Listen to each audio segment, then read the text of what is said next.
They told me I had 6 months to live. And exactly 3 days later, they told me the strike that made my career was a complete fraud.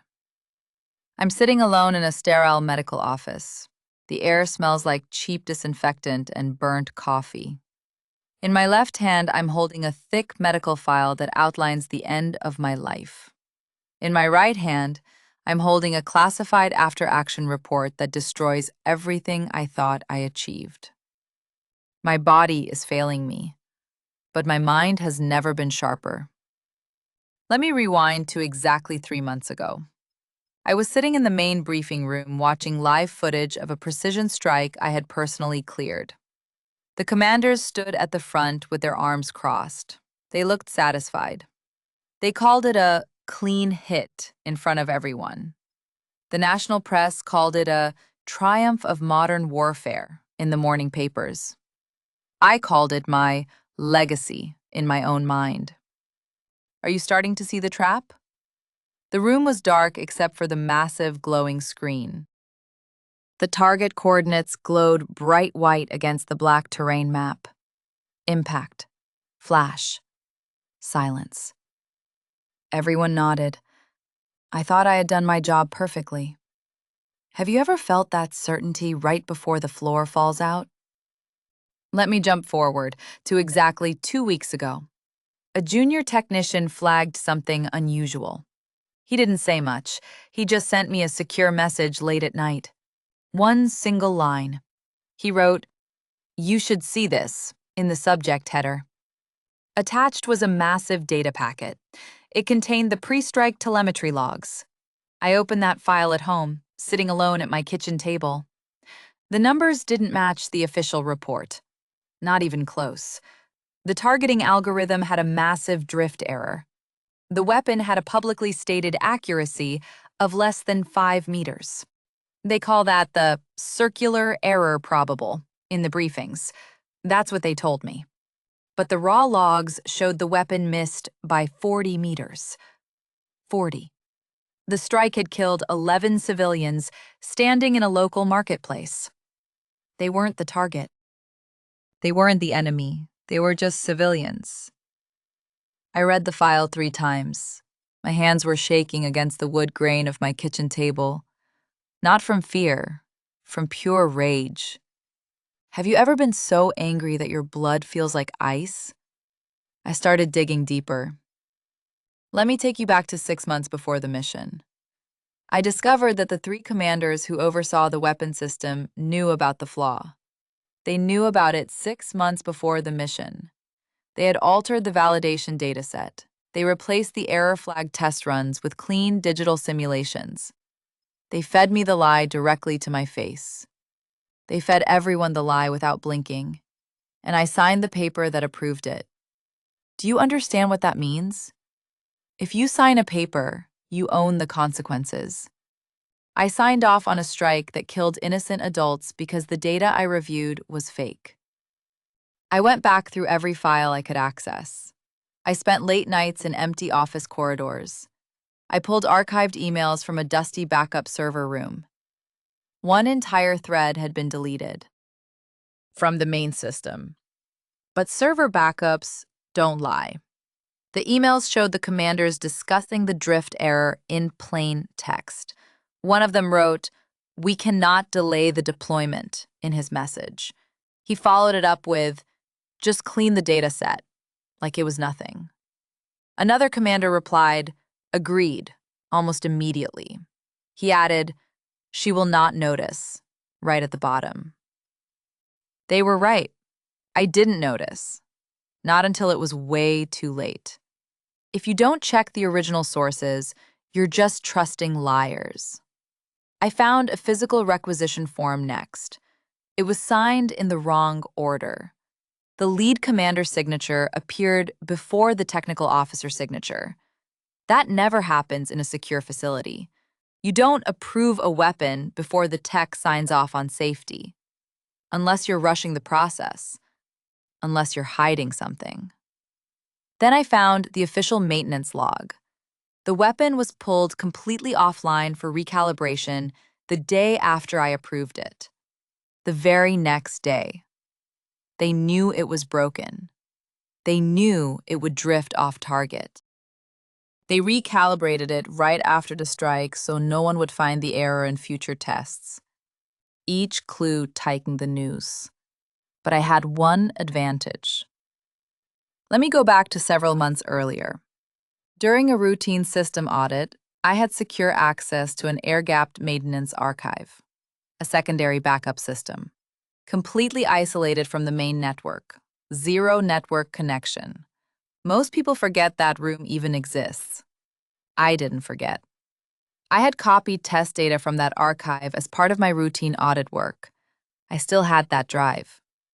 And it included the original unfalsified test runs. I sat at my desk and compared them side by side. The proof was undeniable. You can't argue with raw numbers. I arranged a private meeting with the lead commander. I walked into his corner office, just the two of us behind closed doors. He smiled warmly when I walked in. He looked so calm. He gestured to the leather chair across from his oak desk. I sat down. He leaned back. "How are you feeling?" he asked softly. I didn't answer. He reminded me of my long service record. He pointed out my framed decorations. He told me I had earned the right to be buried with full military honors. He told me I had earned respect over my career. He told me I deserved to be remembered well by everyone. Then the tone shifted. He told me that exposing the weapon flaw would destroy the entire program. He said it would cost thousands of jobs. He claimed it would weaken our national security posture. He looked me in the eye and said I would be remembered as a traitor who sabotaged her own team. He called me a disgrace to the uniform. He said my burial honors would feel like a lie to my family.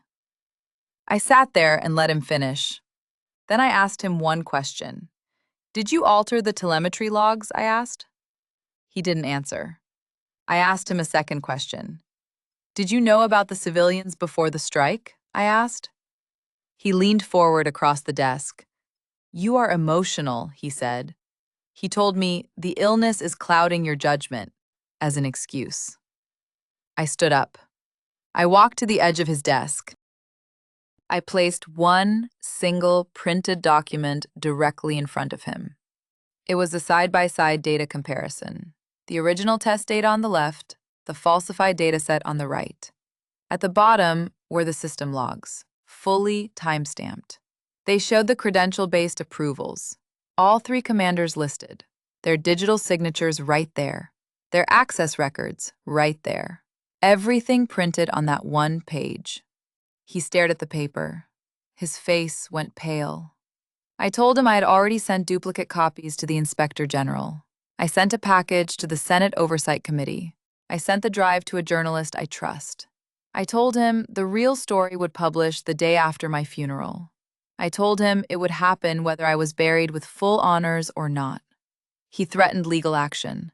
He yelled about mishandling classified information in my face. He threatened me with unauthorized disclosure charges. He screamed the word court-martial at me. I just stood there. I reminded him that criminal charges would be difficult to pursue posthumously. The legal system doesn't prosecute dead people. Not effectively. Not in time to save his career. He had nothing left to say. The official investigation opened within 1 week. The three commanders were immediately reassigned, pending full review. The weapon program was suspended indefinitely. I spent my final month writing a sworn deposition. I spent hours recording video testimony. I organized all my evidence into a clear format that would survive me. I labeled every digital file. I cross-referenced every server log. I made the entire package foolproof.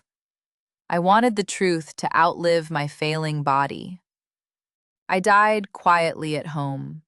I passed away in my own bed. My uniform was folded on the wooden chair beside me. The funeral was small. The official honor guard was present, The folded flag was handed to my sister.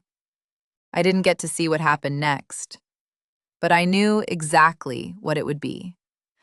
Let me fast forward to exactly 3 months later. The three commanders faced strict proceedings.